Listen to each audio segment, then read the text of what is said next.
Here's what I learned in prison.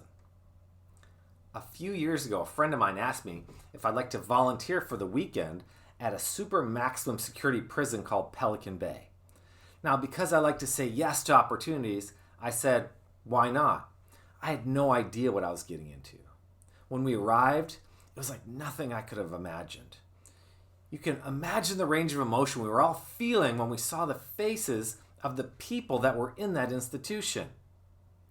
I'll never forget talking to one gentleman who had spent literally decades in solitary confinement. I didn't know it was possible to survive so long with human interaction limited to 1 hour a day. You could tell he was impacted. He was quiet. He was reserved. But he was happy to be in the general population again. Now, the reason solitary confinement is so damaging to this human psyche is because we all crave feedback. And spending time alone gives us zero outside feedback. When we don't have feedback from others, we create stories in our head. We create how we see the world, and it's usually based on our worst fears. Those stories we create can make us go mad.